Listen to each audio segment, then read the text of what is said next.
శిష్యుడు. ఇతను కూడా ఒక శిష్యుడు. యేసుక్రీస్తు వారితో నడిచినటువంటి వ్యక్తి, ఆయన కార్యములు చూచినటువంటి వ్యక్తి, ఆయన అద్భుతములు చూచినటువంటి వ్యక్తి, ఆయన చేసినటువంటి మహత్కార్యములు చూసినటువంటి వ్యక్తి యేసుక్రీస్తు ప్రభువారి శిష్యులలో ఈ ఇస్కరియోతు యూదా ఏమి సాక్ష్యం ఇస్తున్నాడంటే, ఇతను సాతాను చేత శోధింపబడి క్రీస్తును అమ్మివేయుటకు సిద్ధపడినాడు. అవునా?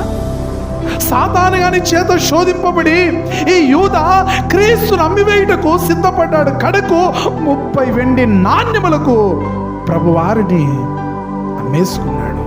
యేసు ప్రభువారిని 30 వెండి నాణ్యములకు అమ్మేసుకున్నాడు.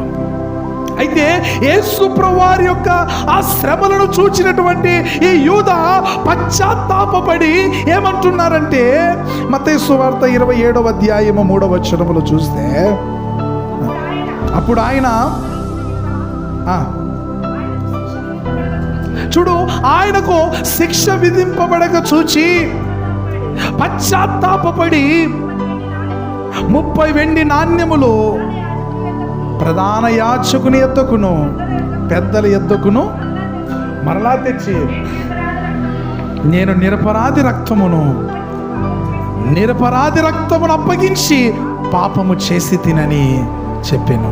వారేమన్నారంటే, మాకు తెలీదు, నీవే చూచుకో, ఆ నాణ్యములు చాలమ్మా, ఆ నాణ్యములు మాకు అవసరం లేదు, నీవే చూచుకో, నాకు సంబంధం లేదు, మాకు అవసరం లేదు. ఇదిగో యేసు ప్రభువారిని కొడుతుంటే, శ్రమలు పెడుతుంటే, బాధను పెడుతుంటే ఈ యూదా చూచి, అయ్యో నేను నిరపరాధినైన యేసయ్యను నేను అప్పగించానే. చూడండి, అంతకుముందు సాతాను చేత శోధింపబడి యూదా ప్రభుని అమ్మేశాడు. మరి సాతానుగాడు వెళ్ళిపోయాడేమో, పశ్చాత్తాపడుతున్నాడు. ఏమంటున్నాడు? పశ్చాత్తాపడుతున్నాడు. అంటే సాతానుగాడు ఆ యూదాను వదిలేసి వెళ్ళిపోయాడేమో, పశ్చాత్తాపము కలిగింది. దేవదాసయ్య గారు ఏమన్నారంటే, యేసుక్రీస్తు వారి యొక్క ఆయన సిలువను వేస్తున్నటువంటి సమయంలో ఇటువైపు దొంగ ఉన్నప్పుడు ఆ దొంగలలో ఒక దొంగ ఏమన్నాడంటే, ప్రభువా నన్ను కరుణించండి అని పశ్చాత్తాపడ్డాడు. ఆ దొంగ దొరైపోయాడు అని అయ్యగారు అన్నారు. అయితే ఈ ఇస్కరియోతు యూదా కూడా పశ్చాత్తాపడ్డాడు. అయితే యేసయ్య దగ్గరికి రాలేదు. ప్రభు దగ్గరికి వెళ్ళింటే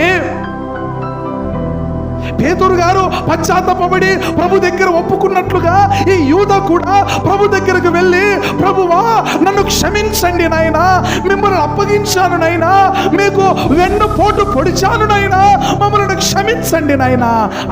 ఆయన పాదాలు పట్టుకున్నట్లయితే ప్రభు క్షమించేవాడు. ఎంత ఘోర పాపినైనా ప్రేమతో క్షమించెను అన్నట్లుగా, ఎంత గొప్ప పాపి అయినా నువ్వు దేవుని